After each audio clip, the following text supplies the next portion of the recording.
जो टॉपिक करने जा रहे हैं वो है पब्लिक सेक्टर ऑर्गेनाइजेशंस। तो सबसे पहले हम देखते हैं कि पब्लिक सेक्टर ऑर्गेनाइजेशन होता क्या है। Faster and planned economic development can not be fulfilled by private sector alone. यानी कि हमें पूरी आर्थिक अगर डेवलपमेंट करना है देश का, तो वो सिर्फ प्राइवेट सेक्टर अकेले नहीं कर सकता। ठीक है, hence the public sector has to play a key role to accomplish quick industrialization and rising standard of living of the people through developing key and basic industries. Example, iron and steel industries, aircraft, defense industries, fertilizer industries, etc. देखिए, देश की आर्थिक स्थिति को सुधारने के लिए सिर्फ प्राइवेट सेक्टर सफिशिएंट नहीं है, उसके लिए पब्लिक सेक्टर को भी एक बहुत बड़ा रोल प्ले करने पड़ता है। कैसे? फास्ट इंडस्ट्रियलाइजेशन के लिए जैसे कि इंडस्ट्रीज़ ओपन होती हैं, आयरन और steel industries, aircraft, defence industries, ये सब हमारे देश की आर्थिक स्थिति में सुधार लाने में बहुत मदद करती हैं। ठीक है, in our country the expansion of the public sector was in accordance with the industrial policy resolution 1948 and 1956 and as per the directives of our 5-year economic plans.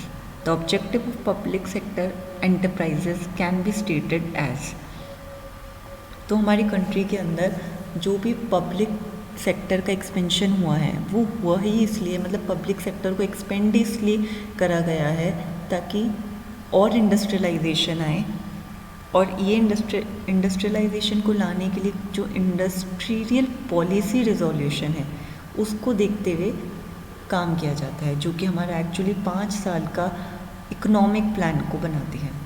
अब पब्लिक सेक्टर एंटरप्राइजेस के objectives क्या हैं? देखिए, equitable distribution of wealth and income, जो भी income हो रही है देश की और जो भी पैसा है, जो भी वेल्थ है, उनका डिस्ट्रीब्यूशन इक्वलिटी के साथ करना। ठीक है, पहला काम। दूसरा, balanced economic development through dispersal of industrial location. अब ऐसा नहीं कि एक जगह तो बहुत सारी इंडस्ट्रीज़ खोल दी और एक जगह इंडस्ट्रीज़ ही नहीं है। अब अगर इंडस्ट्री कुछ जगह जहाँ पे है वहाँ तो एम्प्लॉयमेंट बहुत है, और कुछ जगह इंडस्ट्रीज़ नहीं है, या कुछ सिटीज़ में या कहीं पे कोई एरिया है वहाँ पे इंडस्ट्रीज़ ही नहीं है, तो वहाँ पे अनएम्प्लॉयमेंट है। तो एक्चुअली इंडस्ट्री की जो लोकेशन है वो बहुत मैटर करती है कि ऐसी जगह खोली जाए जहाँ पे लोगों को ज़्यादा से ज़्यादा एम्प्लॉयमेंट भी मिले। साथ में इंडस्ट्रीज़ हर जगह भी नहीं खोली जाती, क्योंकि इंडस्ट्रीज़ ओपन करने के कुछ बायलॉज भी होते हैं, तो उनको फॉलो किया जा सके। एडिक्वेट एम्प्लॉयमेंट अपॉर्चुनिटीज़, जैसा कि मैं आपको बता चुकी हूँ कि इंडस्ट्रीज़ ओपन होंगी तो एम्प्लॉयमेंट अपॉर्चुनिटीज़ भी आएंगी, यानी कि लोगों को रोज़गार भी मिलेगा। ठीक है, speedy agriculture and industrial development without the growth of monopolies.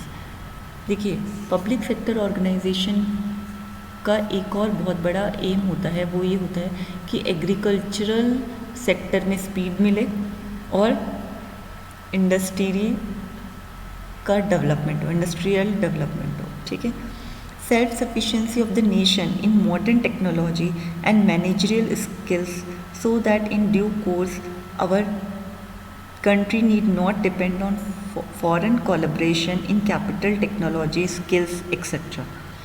Public sector includes state enterprises and public corporations. तो देखिए, पब्लिक सेक्टर ऑर्गेनाइजेशन का एक और मोटिव होता है, वो ये होता है कि हम नेशन सेल्फ सस्टेन्ड हो जाए, सेल्फ सफिशिएंट हो जाए, मतलब नेशन को हर चीज़ के लिए, यानी देश को हर चीज़ के लिए दूसरी कंट्रीज़ पे डिपेंड ना रहना पड़े, डिपेंडेंसी कम से कम हो। अगर हम अपने देश में अच्छी इंडस्ट्रीज़ लगा लेंगे और ऐसे सब चीज़ों की मैन्युफैक्चरिंग, असेंबलिंग होने लग जाएगी जो कि हम बाहर से लेते हैं, तो हमारी डिपेंडेंसी दूसरी कंट्रीज़ पे कम हो जाएगी अपने आप। अगर हम किसी और कंट्री से कोई भी प्रोडक्ट ले रहे हैं, अगर हमने उसकी सेटअप यहीं पे कर लिया अपनी कंट्री में, तो हमारी डिपेंडेंसी कम हो गई। ठीक है, तो ये सब मोटिव्स हैं पब्लिक सेक्टर ऑर्गेनाइजेशन के। अब गवर्नमेंट अंडरटेकिंग यानी स्टेट ओनरशिप के बारे में हम पढ़ेंगे। देखिए, private ownership causes accumulation of wealth in the hands of few capitalists. These dominate motivate to earn more and more profit has led to economic unbalanced and neglect of the well-being of workers and welfare of community as a whole. The exploitation by the capitalist increased the gap between richer and poor. The monopolistic tendencies of the private ownership necessitated the state's participation in trade and industrial field. तो इसमें ये कहा है कि जो private ownership के जो भी हमारे बिजनेस होते हैं उसमें क्या होता है कि जितना भी पैसा होता है वो कुछ कैपिटलिस्ट के हाथ में होता है। मतलब कि अगर 4-5 लोगों ने पैसा लगाया तो सारी पावर उनके हाथ में आ गई। अब वो क्या करते हैं कि जो वर्कर्स होते हैं उनको एक्सप्लॉयटेशन करते हैं, मतलब कि उनसे बहुत ज़्यादा काम लेते हैं और साथ में उनको किसी भी तरह का फेवर भी नहीं देते, या फिर उनको जितना काम के अकॉर्डिंग जितनी वेजेस मिलनी चाहिए यानी वो तक नहीं देते हैं। ठीक है, तो ये क्या करता है, गैप क्रिएट कर देता है रिचर और पुअर के बीच में, यानी गरीब और अमीर के बीच में गैप क्रिएट कर देता है।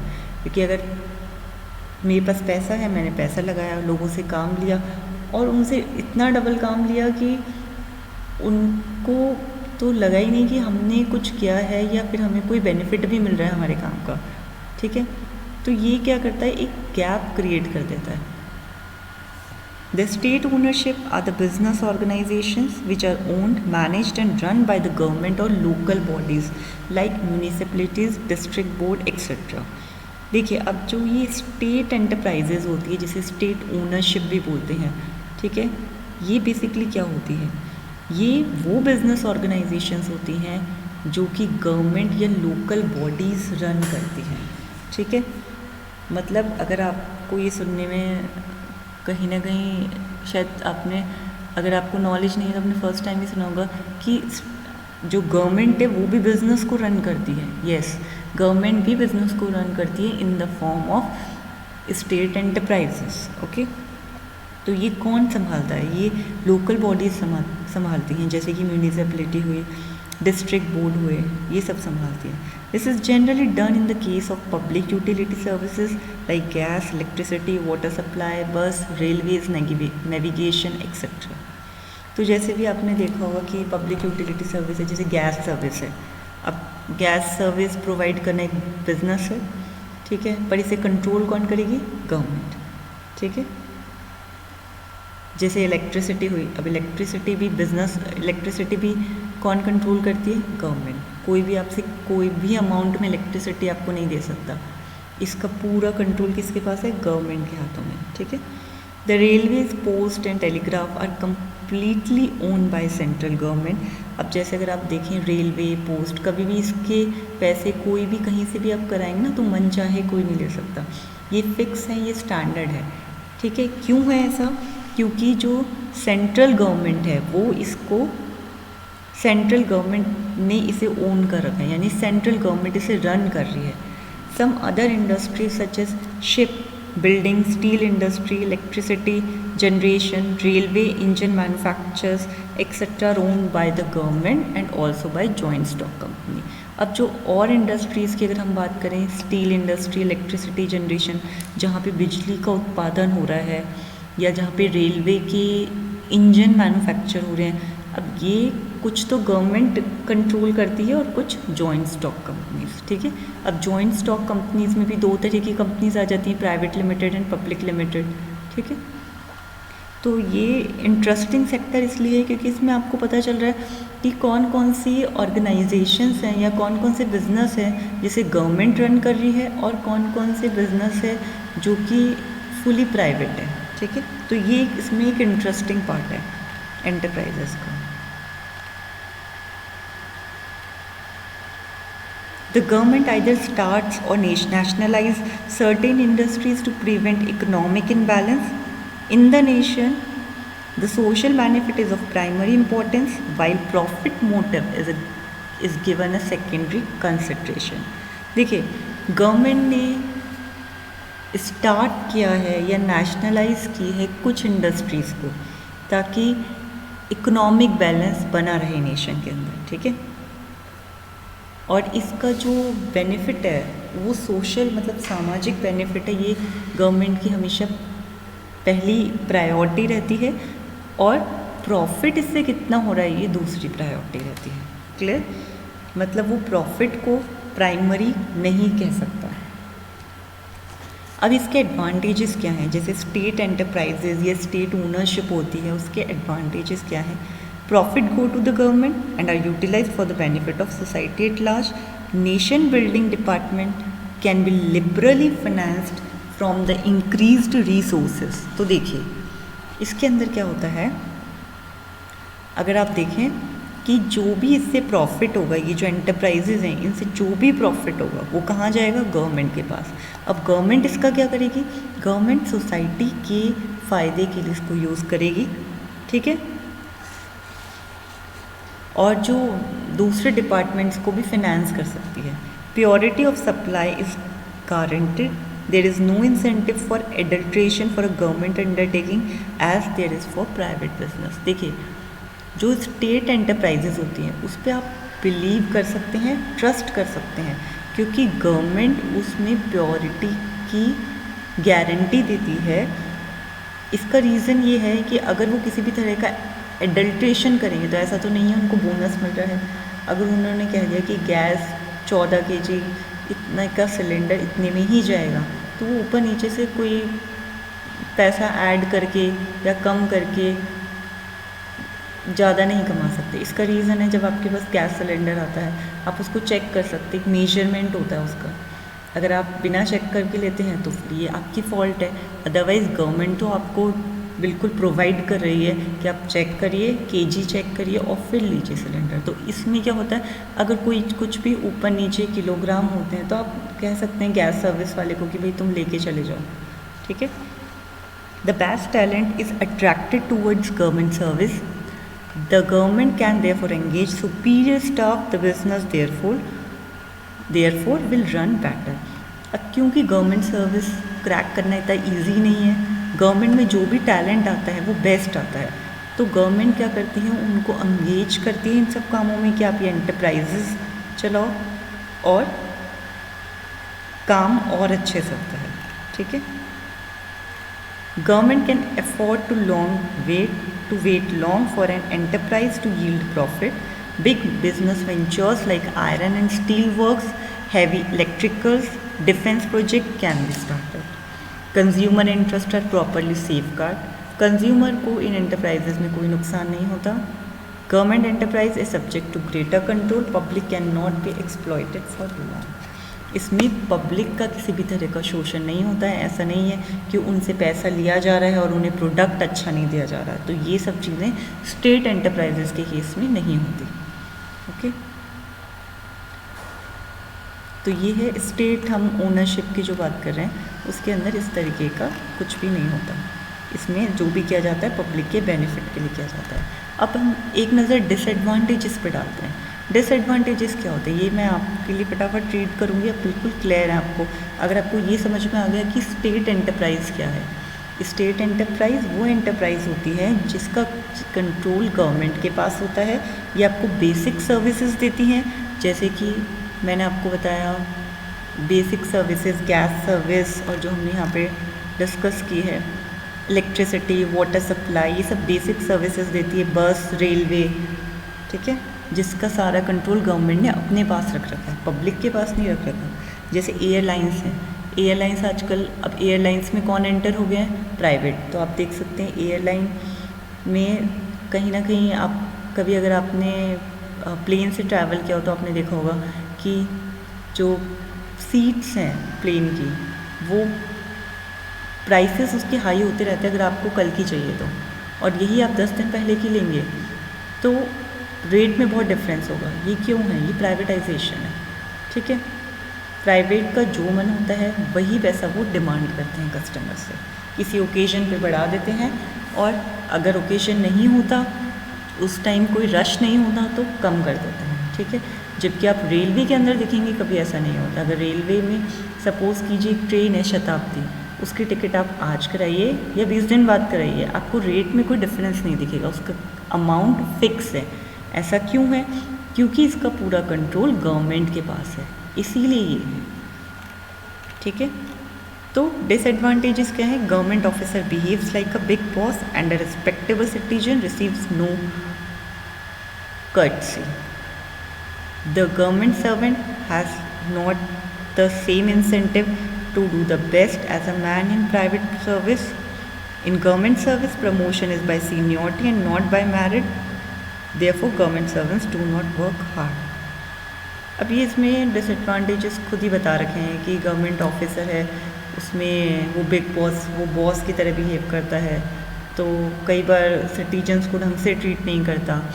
सेकंड उसमें बोल रखा है कई बार गवर्नमेंट एम्प्लॉयज़ वर्क हार्ड नहीं करते, अपनी जॉब को अच्छे से नहीं करते। उसका रीज़न ये है कि उनके प्रमोशंस फिक्स हैं, किसी मेरिट पे नहीं मिलते, उन्हें सीनियरिटी पे मिलते हैं। ठीक है, अब थर्ड है frequent transfer of government servants are harmful to the success of enterprise.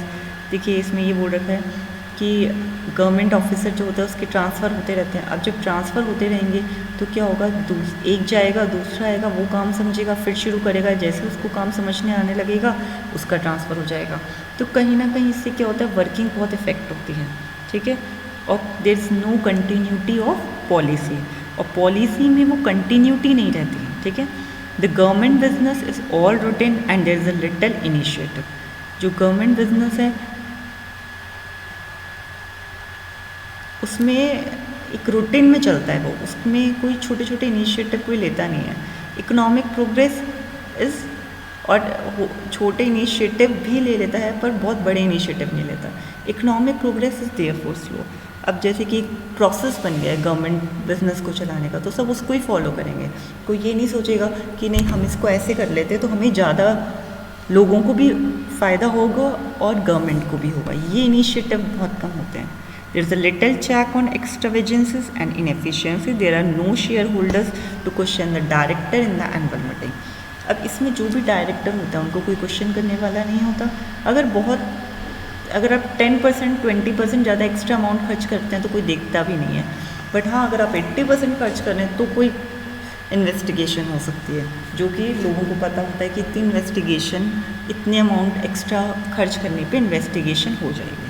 ठीक है, there is a little check on in underdeveloped countries the public sector यानी state enterprise has to play an increasingly expanding role. It has a special role to play in creating an infrastructure of social overhead capital like means of transport, communication, etc.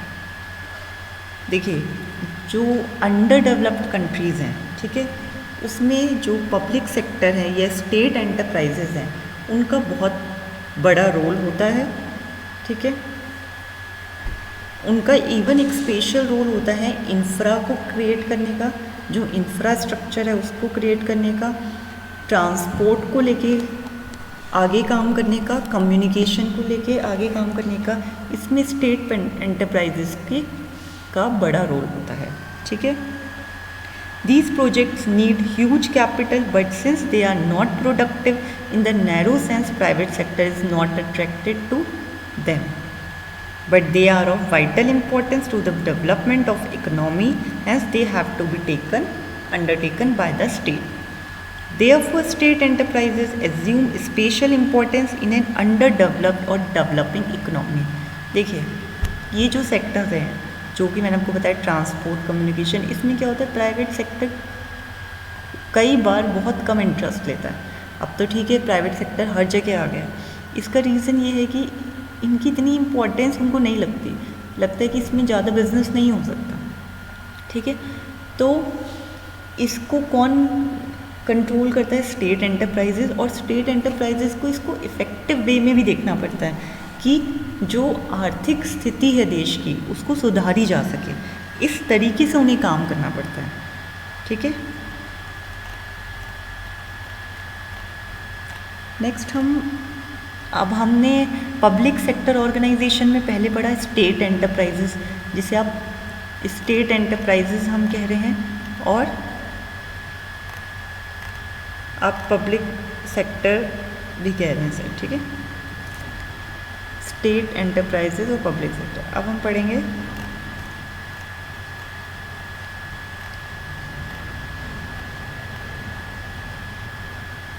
Public corporation.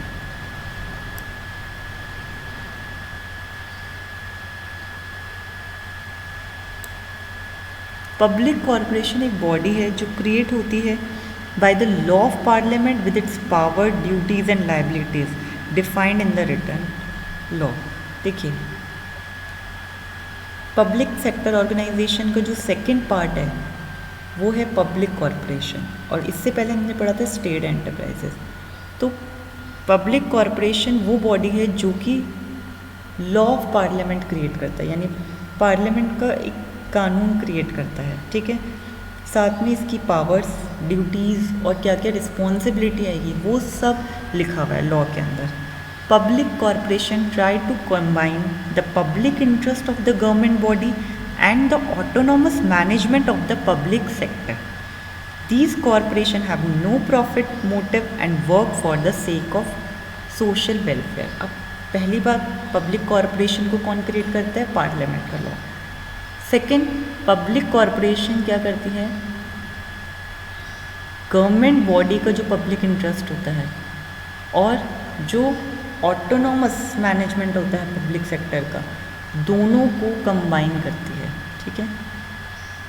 अब इस corporation का भी कोई profit motive नहीं होता, ये भी सामाजिक बेनिफिट के लिए काम करती है। तो मेन कैरेक्टरिस्टिक क्या है पब्लिक कॉरपोरेशन की? देखिए, मेन कैरेक्टरिस्टिक्स ये हैं, it is created by the separate act passed by the parliament और स्टेट लेजिस्लेटिव असेंबली, जो कि मैं आपको बता चुकी हूँ। It is owned by the government, either central, state और लोकल बॉडीज़, ठीक है। गवर्नमेंट इसे ओन करती है, यानी गवर्नमेंट इसकी मालिक होती है। तीनों में से कोई भी हो सकती है, चाहे तो स्टेट, सेंट्रल या लोकल बॉडीज़, ठीक है। It is managed by the board of directors nominated by the government. Government इसके बोर्ड ऑफ डायरेक्टर को नॉमिनेट करती है और वो डायरेक्टर्स ही इस पूरी कॉरपोरेशन को मैनेज करते हैं। It enjoys complete internal autonomy and is free from parliamentary or political control in the internal and routine management. इसके पास, पब्लिक कॉरपोरेशन के पास अपनी खुद की सारी पावर्स होती हैं, ठीक है। इस पे पॉलिटिकल कंट्रोल नहीं रहता। It enjoys financial freedom and can raise financial resources independently. It has not to depend on budget appropriation. It has borrowing power. Its bond issue is guaranteed by the government. देखिए, ये financial freedom को public corporation enjoy करती है, यानी कि अगर कोई भी फाइनेंस का डिसीजन लेना है तो ये फ्री होते हैं। The employees of the public corporation are not treated as the civil servant of the government. The corporation is empowered to follow its own personal policies for recruitment, training, transfer and promotion.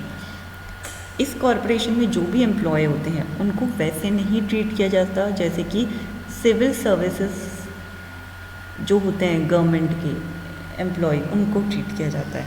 इनकी खुद की policies होती हैं, ये खुद recruit करते हैं, training देते हैं, अपने आप ट्रांसफ़र करते हैं।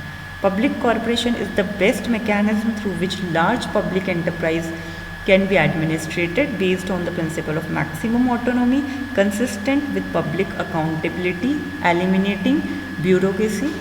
It has introduced public service into community ownership. तो अब हम कुछ डिसएडवांटेजेस पढ़ेंगे पब्लिक कॉरपोरेशन के, कि it is suitable only for the management of very big enterprises. अगर बहुत बड़ी एंटरप्राइज है तो ही पब्लिक कॉरपोरेशन होनी चाहिए हो। इसको एक स्पेशल लेजिस्लेशन चाहिए होता है, यानी कि एक स्पेशल लॉ चाहिए होता है, कानून चाहिए होता है, इसलिए थोड़ा इसमें टाइम लगता है, ठीक है। ये रिजिड फॉर्म है ऑर्गेनाइजेशन की, मतलब अगर हम इसमें कोई चेंज करना चाहते हैं तो हमें कॉन्स्टिट्यूशन, संविधान के अंदर चेंज करना पड़ेगा, जो कि एक बहुत बड़ा काम है, ठीक है। Autonomy of the corporation are not only on papers. In reality, the ministers, government officers and politicians interfere in the working of such corporation. देखिए, जो कॉरपोरेशन की ऑटोनॉमी है कि कॉरपोरेशन इंडिविजुअल है, पॉलिटिकल इंटरफेरेंस नहीं है, ये ऑटोनॉमस है ये सिर्फ पेपर्स पे होता है, यानी थियोरेटिकली होता है, पर प्रैक्टिकली क्या होता है, पब्लिक कॉरपोरेशन अगर है तो मिनिस्टर्स भी इंटरफेयर करते हैं, गवर्नमेंट के ऑफिसर्स भी इंटरफेयर करते हैं इसमें, और पॉलिटिशियंस भी. Public corporation possesses monopoly, and in the absence of competition, these are not interested in adopting new techniques and making improvement in their working. Public corporation एक मोनोटोनस काम करता है, मतलब कंपटीशन कम है तो वो ज़्यादा नई टेक्निक्स और इम्प्रूवमेंट वर्किंग में अपनी नहीं लाता. At present, insurance, finance, industry, mining, transport and trade in many countries are carried on through public corporation. तो अभी देश में जितने भी इंश्योरेंस हैं, फिनेंस है और बहुत सी इंडस्ट्रीज़, ट्रांसपोर्ट कंपनीज़, ये सब पब्लिक कॉरपोरेशन के थ्रू ही चल रही है. देखिए, अगर आप ये चीज़ समझेंगे कि कौन कौन सी इंडस्ट्री कहाँ किस किस की एंटरप्राइजेज़ हैं, तो आपको बहुत क्लैरिटी आ जाएगी. हाँ, ये इस तरीके से रन होती है. जैसे मैंने आपको बताया, electricity, water supply, gas service, ये स्टेट एंटरप्राइज है, यानी इसका पूरा कंट्रोल गवर्नमेंट के पास है. अब हम जो पढ़ रहे हैं, जैसे कि पब्लिक कॉरपोरेशन के जो इन्होंने एग्जाम्पल दिए हैं उसमें क्या है. अच्छा, और स्टेट एंटरप्राइजेज़ का मैंने आपको बताया कि इसमें स्टेट एंटरप्राइजेज़ में ज़्यादातर गवर्नमेंट ऑफिसर्स ही होते हैं, ठीक है. जबकि पब्लिक कॉरपोरेशन का अपना अलग एक प्रोसीजर होता है, वो अपने फॉर्म्स निकालते हैं, रिक्रूट करते हैं और फिर उनको अपनी पॉलिसीज़ के अकॉर्डिंग ट्रांसफ़र देते हैं, ठीक है. तो वो दे आर डिफरेंट, वो अलग सेक्टर हो गए हैं. पब्लिक कॉरपोरेशन जैसे कि एयर इंडिया फ्लाइट्स में है, आपने नाम सुना होगा आराम से. FCI जिसे हम फूड कॉरपोरेशन ऑफ इंडिया बोलते हैं, ONGC oil and natural gas corporation, road transport corporation, financial corporation, industrial development corporation, electricity board, Damodar valley corporation, ये सब क्या हैं, ये सब हैं ये सब हैं आपके पब्लिक कॉरपोरेशन, ठीक है. जितनी भी हमने अभी इंडस्ट्रीज़ पढ़ी हैं ये सब है पब्लिक कॉरपोरेशन.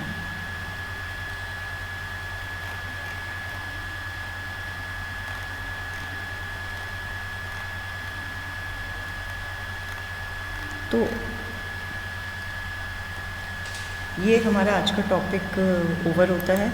आज हमने पब्लिक एंटरप्राइजेज़, आज हमने पब्लिक सेक्टर ऑर्गेनाइजेशन के बारे में पढ़ा है, जिसमें स्टेट एंटरप्राइजेज़ के बारे में पढ़ा है हमने और पब्लिक कॉरपोरेशन के बारे में. Okay, thank you.